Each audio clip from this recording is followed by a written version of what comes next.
And it needs to be the black kids. If there's a white person who got money, then you need to help them. He need to help black kids, Mexican kids, Korean kids, whatever. After many years, evidence linked to Tupac Shakur's case has been opened to the public. It had been stored away while time passed and rumors grew. Many believed nothing new would appear. Police later reopened an old evidence box, revealing items and records never seen before, reopening long-closed questions after 27 years. What was inside that box? The ghosted box. For almost 30 years, Detective Brent Becker worked on cases in Las Vegas. There were crimes to solve, people to give justice to, and files to clear. He worked hard and long, yet one case never left his thoughts.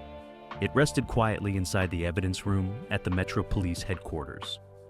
It sat on a shelf among thousands of other files. Many of those cases were solved, while others were still waiting for answers. This one stood apart because it carried a name known all over the world: Tupac Shakur, only one of the most famous Black American artists in the 90s.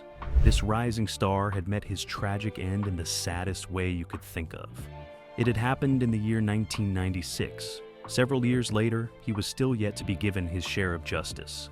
The evidence room was calm and still, a place where time seemed to slow down. Soft buzzing lights shone over gray walls, and dust drifted gently through the air. Most shelves had not been touched in years, each container holding parts of stories that had stopped moving forward.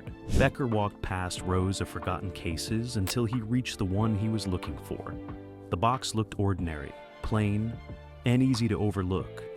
Nothing about it suggested importance. That was until the label was read. It carried Tupac Amaru Shakur's name. It also had the year 1996.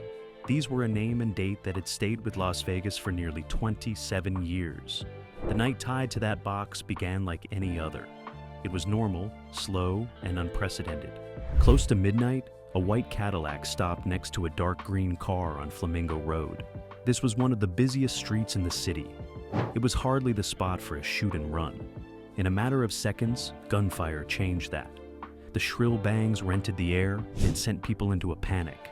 Before anyone could intervene, the deed had been done, and the Cadillac was out of sight. The moment was brief, but its impact reached far beyond that street, touching music, culture, and the entire nation. It's hard to forget the confusion and noise of the moment. Sirens filled the air, officers rushed in, and witnesses shared stories. These stories, however, did not always match. Hospitals became crowded, and detectives worked through the night searching for answers that never fully came. The years passed, and the case stayed open, untouched by closure. Detective Brent took a closer look. Inside the box were items collected from the night. Papers were neatly arranged. They showed who handled the evidence and when it was moved or locked away. The documents had aged, some pages turning yellow, but they carefully recorded what happened that September night. Photos, reports, and logs remained preserved, waiting for someone to find them and do what needed to be done. The box itself was not the big deal. What made it powerful was what it stood for. It represented unanswered questions and a promise that the search for truth had not ended. Now, with permission granted and the case reopened, Becker prepared to look again. As he lifted the lid, there were no instant answers, only the quiet return of a story that had waited far too long to continue. Bigger than the police. The officers who reached Flamingo Road that night were not new to violence. They had handled scenes like this before and understood the signs in front of them. In the first hours after the shooting, early clues began to form from witness stories and notes pulled from desks and old files. The details existed, scattered like puzzle pieces. Investigators could sense the shape of the truth, yet it never came together clearly enough to stand strong in court, leaving them stuck at the edge of answers. The night air was thick with tension, heavy as the neon lights flickered over asphalt still darkened with spilled blood. Forensics teams moved carefully, marking every fragment of shell casing, every smear that might tell a story. There was a rhythm to their work, almost mechanical. But each investigator knew that even the smallest oversight could erase a trail forever. On the sidewalks, murmurs from onlookers created a static hum of fear and speculation. Some faces were familiar, neighbors who had seen too much, their eyes wide with unspoken stories. Others were strangers, drawn by curiosity, their shadows stretching over the scene, uncertain if they were witnesses or distractions. Somewhere between the measured procedures and the chaotic human presence, the investigators pressed on, chasing patterns in the dark. Each step, each note, each testimony pulled them deeper into a maze where certainty was rare and truth was always just beyond reach. Tupac Shakur himself was a man full of contrast. To the public, he felt larger than life. His music echoed through cars, homes, and streets across the country. He spoke openly about pain, injustice, and survival in struggling communities. In interviews, his words were intense and full of belief. On screen, he carried a presence that demanded attention and respect. He showed his feelings openly and refused to hide them. He spoke his mind even when it made people in power uneasy. That honesty became part of what drew millions to him. It was the image most fans knew and loved, a fearless voice that felt real and alive. Police records, however, showed another side. In reports and briefings, they saw a young man surrounded by street alliances and rivalries that reached far beyond music. Documents mention groups active in Los Angeles and Las Vegas, especially the Southside Compton Crips. Notes described rising tensions and ongoing disputes, the kind that often ended in violence. One name surfaced again and again in these papers. Orlando Anderson, known as Baby Lane, appeared frequently. He was linked to the Crips and described as young, impulsive, and potentially important to the case. Detectives questioned his possible role and searched for ties between him and the white Cadillac. Yet suspicion alone was not enough. Knowing something felt true and proving it before a judge were very different challenges. The biggest obstacle was silence. People had seen parts of what happened on Flamingo Road, but they were afraid to speak. In communities touched by gang violence, fear was deeply rooted. Talking to police could bring danger. Families warned their children to stay quiet. Friends reminded each other that speaking out could cost lives.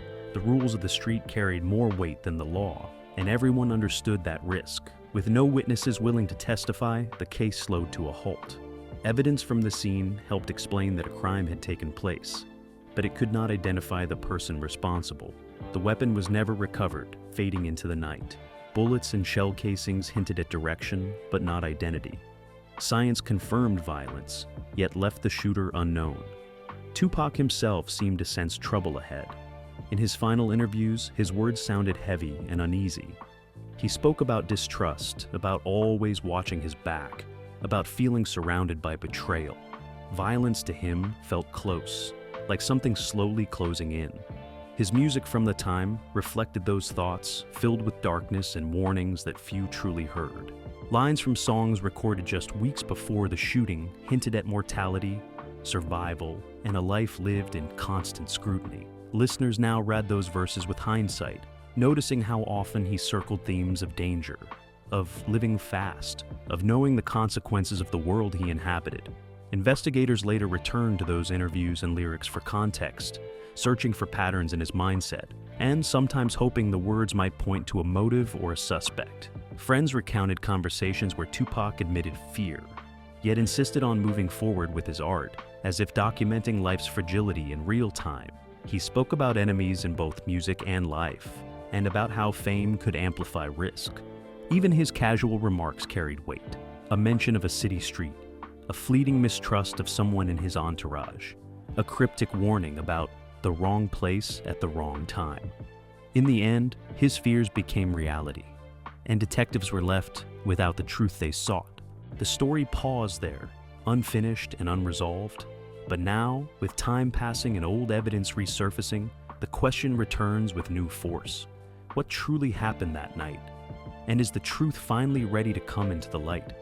The echoes of Tupac's words and his music linger, a haunting guide through a mystery that refuses to fade. Truth right, beneath the nose. As Detective Becker sorted through the newly opened box, he came across transcripts that felt heavy with meaning. They read like a hidden confession, clear and precise, describing the events of that September night in ways only someone who was there could explain. For many years, these pages had been sealed under a legal deal that kept them out of reach, even though they held powerful truths. The information inside was known but unused, visible yet untouchable. Justice lingered nearby, but could not step forward. The voice behind those words belonged to Dwayne Davis, widely known as Keith D. He lived between two worlds, tied to street life while also understanding how to negotiate with law enforcement when it suited him. Long before his eventual arrest, Davis had already spoken openly to investigators. He had willingly shared his role in the events surrounding the shooting. He identified people involved, explained why things happened, and described where individuals were positioned that night. His details went far deeper than anything found in ordinary witness accounts. Yet everything came with a condition. Davis had spoken under a proffer agreement, a legal arrangement used when authorities want information from someone who may have taken part in a crime. Under this deal, he agreed to tell the truth, and in return, prosecutors promised that his own words would not be used directly against him in court. It was a careful balance. The authorities gained insight into events that might otherwise remain hidden, while the witness gained a measure of protection against self-incrimination. A proffer agreement, sometimes called a Queen for a Day letter, was a tool designed to encourage candor. It allowed someone with potentially damaging knowledge to speak openly without fear that their statements would automatically become evidence in a trial. Yet there were limits. If the person lied, withheld crucial information, or committed perjury, the agreement could be voided, leaving them fully exposed. In other words, it was both shield and leash, protection that depended entirely on trust and precision. The idea behind such agreements was practical. Investigators needed answers, and without protection, most people would never speak. These deals encouraged cooperation, offering a sense of safety in exchange for honesty. Davis believed that safety would last forever, that the lines he crossed in recounting the events would never circle back to him. But in the shadows of high-profile cases, the law is rarely straightforward, and even the safest agreements carry hidden risks, quietly shaping the paths of those who trust them. Because of that belief, he spoke freely. He shared names and actions with confidence, acting as though those details would remain locked away in government files for good. His calm description suggested he trusted the agreement completely. What he did not fully grasp was that this protection had limits. The deal could shield him for years, even decades, but not forever. Prosecutors were allowed to use his information to chase new leads and build cases against others. They simply could not use his own statements as evidence against him. It was a small legal difference, but one with enormous consequences. As time passed and the case went quiet, Davis lived, knowing he had confessed, but also believing he had done so safely. The transcript stayed sealed, collecting dust as the investigation slowed. Witnesses disappeared, memories faded, and the case grew colder. It may have felt to him like the system had stopped moving altogether, but something unseen was still counting down. Circumstances change, new evidence can surface, laws and strategies evolve. Investigators can connect facts without relying on a single confession. When that moment arrives, those old transcripts no longer serve as protection. Instead, they become a guide, pointing directly to the truth that had been hidden in plain sight all along. And this time, the story is far from over. Back to the night, when it happened. In September 2023, more than 27 years after the shooting on Flamingo Road, a group of Las Vegas Metro Police detectives gathered outside a home in Henderson, Nevada. They held a search warrant and a sense that time had finally caught up with the case. The house was linked to someone close to Keefe D, and investigators believed that what waited inside might help unlock secrets that had stayed protected for almost 3 decades. The officers did not expect a single object to suddenly explain everything. Instead, they moved carefully from room to room, following strict procedures shaped by years of experience. Their focus was clear. They were hunting for digital footprints, the quiet trails people leave behind without realizing it. A computer on a desk was logged into evidence. Hard drives were removed with care and sealed. Mobile phones were placed into evidence bags, each marked with dates and times. Every item was recorded in detail, showing how deliberate and methodical the search truly was. Everything was photographed and listed, from documents to personal images. What stood out just as much as what was taken was what was missing. There was no firearm. No hidden weapon appeared from a drawer, a wall, or the ground outside. The dramatic discovery people often expect never happened. Real life, once again, refused to follow a movie script. The true importance of the seized items lay in how they could support what Keefe D had already said in the past. Computers and phones could confirm timelines he had described. Photos could show people, cars, or places that matched earlier accounts. Written materials could back up claims about messages and planning. Each small detail mattered, especially when combined. Police work had changed over the years. In earlier times, one witness or one piece of physical proof might have been enough. By the 21st century, investigators knew that strong cases were built by connecting many sources that pointed to the same truth. The search itself sent a clear message. This was no longer a forgotten file gathering dust. The case had moved forward into active investigation, with time, effort, and strategy behind it. The search in Henderson was not random. It was the result of long analysis and careful legal planning. As detectives collected devices and papers, they were pulling the past back into the present. Much of the information they hoped to find had likely been shared before in interviews and statements. The difference now was form. This time, the story would be supported by records, data, and physical proof, not just words spoken under a deal. The past could no longer stay hidden. It now lived inside files, photos, and digital trails. The Henderson search marked the moment investigators finally gained the tools to turn old admissions into solid proof. After years of waiting, the wheels of justice were turning again, and the next chapter was finally ready to unfold. What happened? The truth gets out. The Clark County Courthouse stands in the heart of downtown Las Vegas, a place where countless cases pass through every year. In the fall of 2023, one case quietly began to move in a way that made secrecy harder to maintain. A file that had stayed in the background for years was now being pulled into the light by the steady motion of the legal system. It began without noise or attention. Prosecutors submitted motions. Defense lawyers answered with filings of their own. Pages of legal language filled the court record, carefully arguing over what could be shared and what should stay hidden. With every document added, the line between private and public slowly started to blur. As weeks passed, judges stepped in to decide what parts of the record could be seen. Lists that had once been sealed under court orders were released in limited form, some sections covered, others visible. Reporters gathered at the courthouse with their notebooks open. Legal watchers leaned in, studying each new detail as it surfaced. The released inventories were plain and factual. They offered no opinions, no explanations. Yet even in their simplicity, they spoke volumes.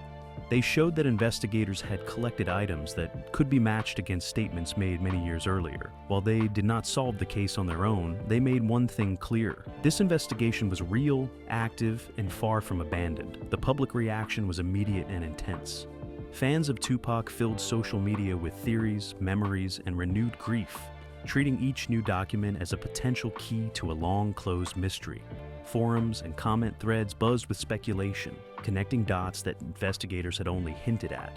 Some expressed frustration that answers were still incomplete, feeling that the government's slow drip of information was both tantalizing and cruel. Others praised the transparency, arguing that the release of even partial records was a step toward accountability, a sign that justice, even delayed, was still in motion. Television panels debated every new line of the reports. Lawyers dissected the wording for hidden implications, and amateur sleuths compared details to old interviews and lyrics. Neighborhoods once touched by Tupac's presence saw renewed attention, with journalists and fans visiting the sites, seeking tangible links to the past. In a way, the public became part of the investigation itself, not as witnesses or jurors, but as guardians of memory, piecing together the life, demise, and ongoing story of a man whose shadow stretched far beyond the streets of Las Vegas. Even amid the speculation and emotional upheaval, one fact remained indisputable. The case, once dormant, was now alive in both the courts and the hearts of the people. Still, evidence alone was not the same as certainty. Items taken during searches could be shown in court, but showing them was different from proving guilt beyond doubt. The unsealing did not deliver final answers. What it did was open the door for examination, debate, and challenge in full view of the law. Once the materials became public, the case changed in a lasting way. When everything was sealed, doubt could thrive. People could claim nothing meaningful existed, or that the investigation had stalled. That argument no longer held. Now, anyone could request the records and see the scope of what had been gathered.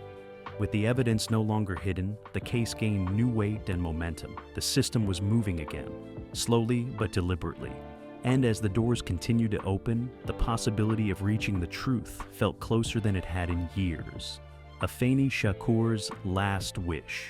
Afeni Shakur was many things at once. She was a mother, a lifelong activist, and a woman who believed deeply in fairness and truth. She raised her son Tupac to stand up for what was right, to ask hard questions, and to never stay silent in the face of wrongdoing. Those lessons shaped who he became. Then, on a night in September 1996, everything she had taught him was put to the harshest test possible. Life after that night was never the same. A parent who loses a child to violence does not simply heal and move on. That pain becomes part of every day. Afeni carried her grief while fiercely demanding answers. She pressed investigators to keep working. She called for responsibility. She refused to allow her son's case to fade away, especially knowing how often cases involving young black men were ignored or abandoned. The years dragged on without closure. Afeni watched as the investigation slowed, as possible leads failed to deliver results, and as attention drifted elsewhere. Other families received answers, while her own questions remained unanswered. She lived in a painful in-between state, unable to fully accept her loss because the truth had never been made clear. The emotional toll of unfinished justice is rarely talked about, especially in famous cases.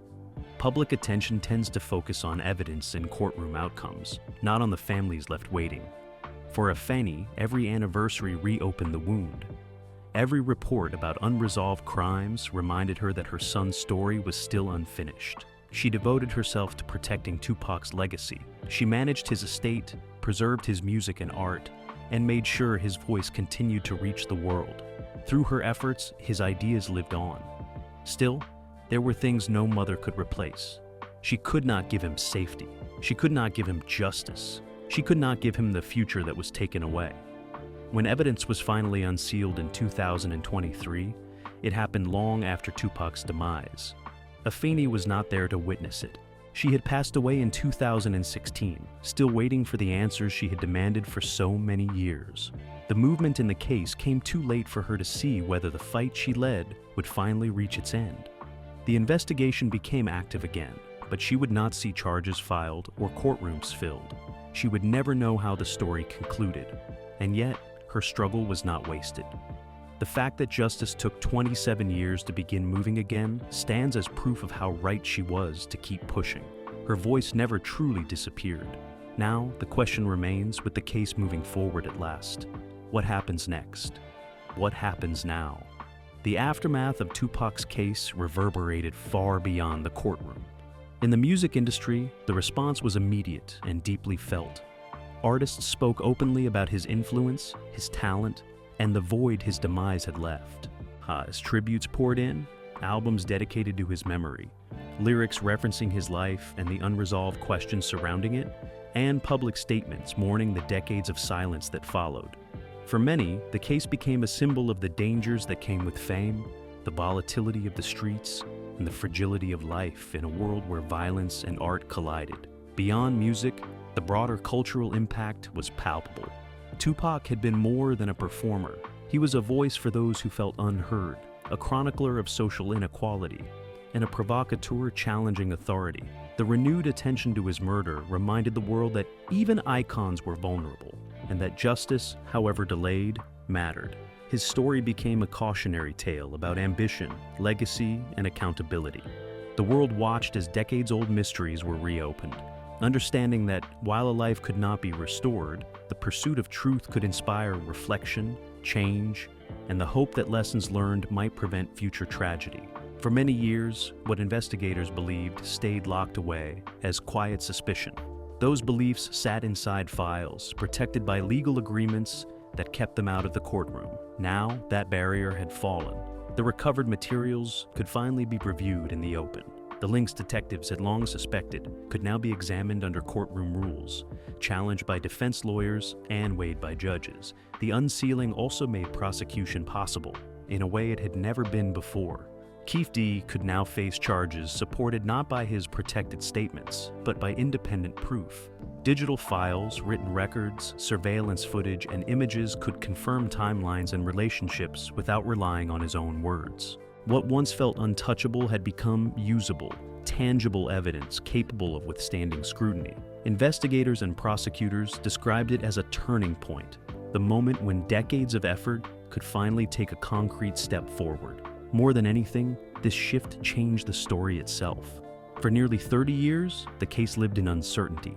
People wondered whether real evidence existed or if everything rested on rumor and theory. The mystery was not only about the shooting, but about why nothing ever seemed to move forward. Opening the evidence reshaped that narrative. It turned a long-standing question mark into a process aimed at responsibility. The public, once left with speculation and half-truths, could finally see that law enforcement had been building a case quietly, methodically, over decades. Still, some truths could never change. Tupac Shakur was gone. A life ended on Flamingo Road 27 years earlier could not be restored. No document, no device, and no ruling could undo that loss. His time on Earth, his music, and his impact were frozen in history. His work would always reflect a life cut short. The era he helped shape could not be rewritten just because details were finally confirmed. The past stayed the past. What changed was understanding how it unfolded and who played a role. Even now, some questions may never be answered. Not every detail survives time. Some motives remain unclear. Some conversations were never recorded. Even the strongest investigation cannot recover every thought or moment. Complete certainty may remain just out of reach. That reality settled heavily over the case. When progress finally came, it did not feel like celebration. It felt like recognition. Recognition that justice had been delayed far too long. Recognition that a family had waited decades for answers. Recognition that even when accountability begins, it cannot erase the harm caused by years of silence. The evidence box was closed again, but this time with purpose. It was sealed by court rules, not neglect. Its contents were no longer hidden. They were preserved for trial, ready to be tested and challenged, forming part of the official record of that night. Everything had shifted. The investigation, the case, and the story itself had changed. Yet the core truth remained. A young man lost his life, and accountability came far too late. Now, after decades of waiting, the system was finally moving forward. It was not swift justice. It was justice delayed, carrying the heavy reminder that time lost can never truly be recovered. Fans, historians, and journalists alike are poring over old interviews, lyrics, and witness statements, hoping to piece together a clearer picture. Every document, every piece of evidence, is now a thread in the narrative of Tupac Shakur, helping the world understand not just how he passed away, but the forces that shaped the final chapters of his life. The story has moved from rumor and silence into the light. And while closure may never be complete, the long wait for accountability is finally beginning to end. With this breakthrough, can Tupac finally rest? What are your best memories of his legacy?